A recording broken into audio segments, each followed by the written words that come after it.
Bienvenue sur Africa 24 dans cette nouvelle édition du 12-15 au sommaire de l'actualité. Nouveau report du procès de Laurent Métognon et ses co-accusés au Bénin, prévu ce mardi 24 juillet.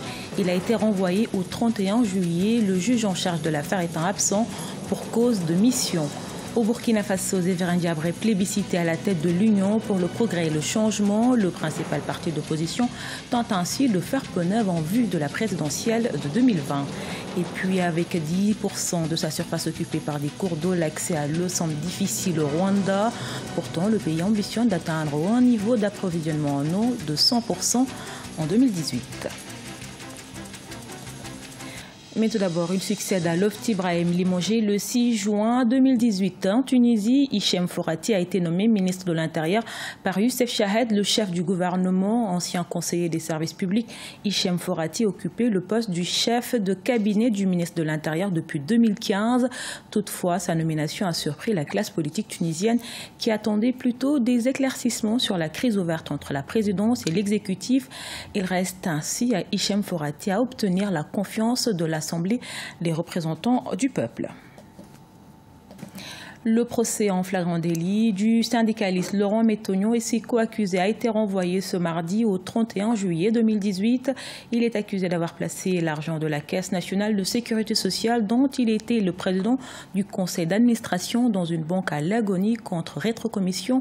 Ses avocats dénoncent un procès politique. Reportage de notre correspondant à Cotonou, Lefti Ounou, commenté par Graziella Tchakonté. Au Bénin, le syndicaliste Laurent Métognon et ses co-accusés n'ont pas été fixés sur leur sort ce mardi 24 juillet.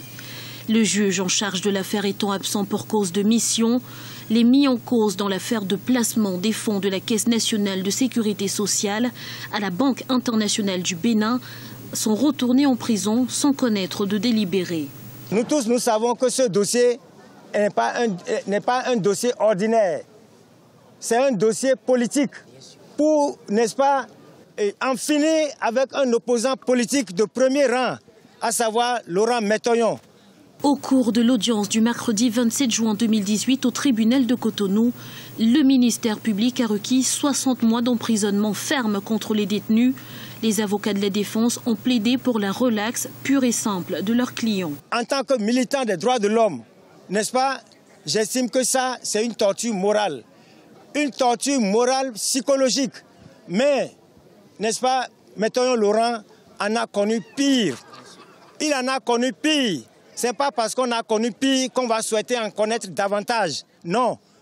Ceci, c'est pour réduire, n'est-ce pas, moralement, psychologiquement et physiquement, n'est-ce pas, nos clients.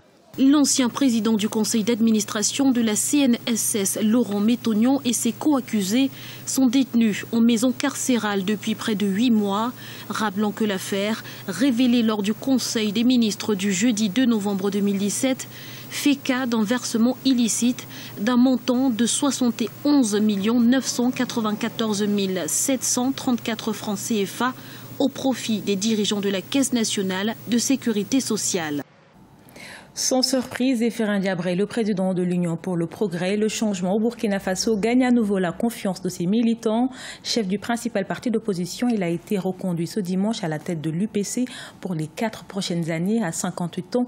Il a terminé deuxième lors des élections législatives et présidentielles de 2015. Marcel Farba-Maroun et Graziella Tchakonté. Au Burkina Faso, l'UPC, Union pour le progrès et le changement, a tenu son deuxième congrès ordinaire les 21 et 22 juillet 2018 à Ouagadougou. L'objectif principal de ce rassemblement, qui a vu les instances du parti renouvelées, était de peaufiner la stratégie adoptée en vue de la présidentielle de 2020.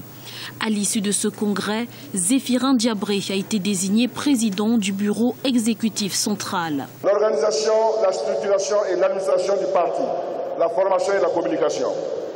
Deuxièmement, les stratégies de recrutement et de mobilisation des militants et sympathisants. Troisièmement, la stratégie de développement des partenariats et alliances.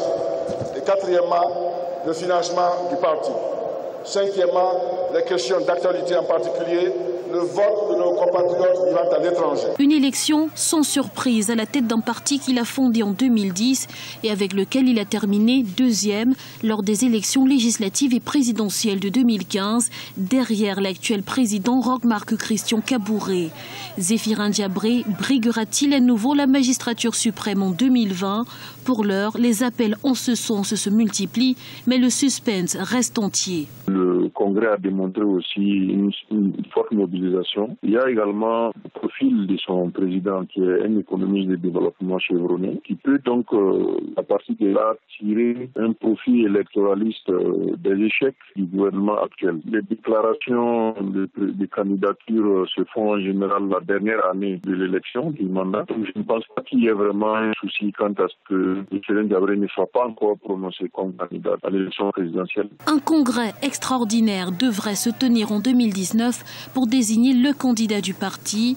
Le congrès des 21 et 22 juillet a également été l'occasion d'adopter de nouveaux textes fixant l'organisation de l'UPC qui prévoit notamment la mise en place de vice-présidents dont les désignations se feront progressivement. Hausse continue du coût des produits de consommation importés en Algérie. Il s'agit aussi des produits bruts et des biens de consommation non alimentaires. Ainsi, la facture de ces produits alimentaires s'est établie à 4,5 milliards de dollars à la fin juin 2018 contre 4,4 milliards enregistrés à la même période en 2017. Les précisions de Vinan Odin. En Algérie, l'importation des produits de consommation coûte cher aux caisses de l'État. La hausse du coût des produits est continue. Selon les données de la douane algérienne, la facture des produits alimentaires s'est établie à fin juin 2018 à 4,5 milliards de dollars contre 4,4 milliards enregistrés à la même période l'an dernier, soit une hausse de 3,45%. Les Algériens ont plutôt confiance aux importations qui viennent de l'étranger, surtout du monde occidental. Alors que je crois que les industries algériennes produisent les mêmes produits. Les biens de consommation non alimentaire, quant à eux, ont été importés pour un montant total de 4,6 milliards de dollars contre 4,1 milliards l'an dernier, ce qui équivaut à une hausse de 10%.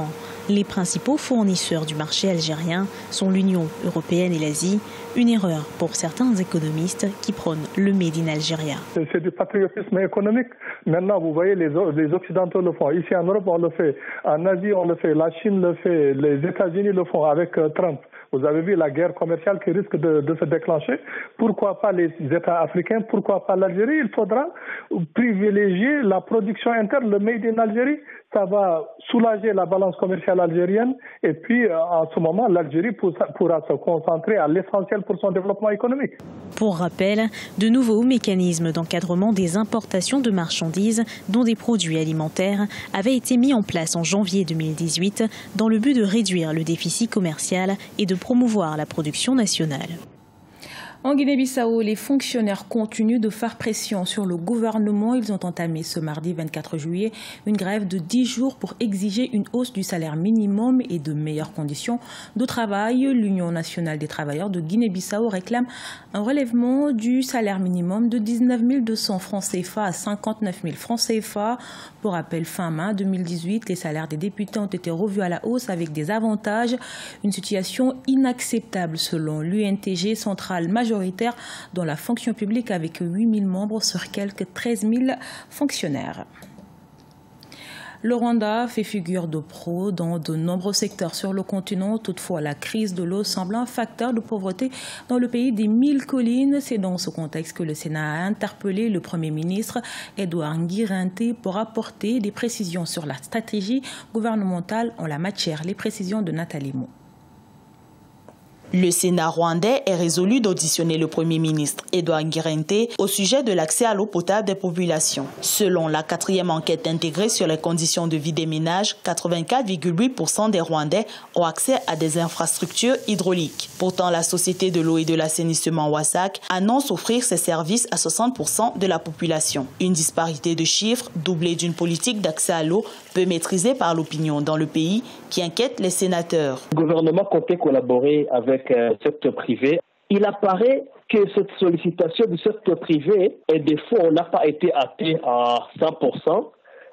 Et par conséquent, seulement 94% en 2018 ont été achevés. Face à la récurrence des coupures d'eau potable, le Rwanda semble loin d'atteindre ses objectifs d'approvisionnement universel en eau en 2018. En outre, selon les observateurs, les réponses de la Société nationale en charge de l'eau pourraient s'avérer moins efficaces. Il faut aussi noter pas mal d'autres problèmes, comme la réhabilitation des systèmes de distribution d'eau qui ont été un peu attardés par pas mal de problèmes, par exemple des fonds, mais aussi il y a eu des intempéries. Avec 10% de sa surface occupée par des cours d'eau, le Rwanda a un important potentiel hydrique, ce qui n'empêche pas les autorités à envisager l'exploitation des pluies pour accroître la fourniture en eau aux populations.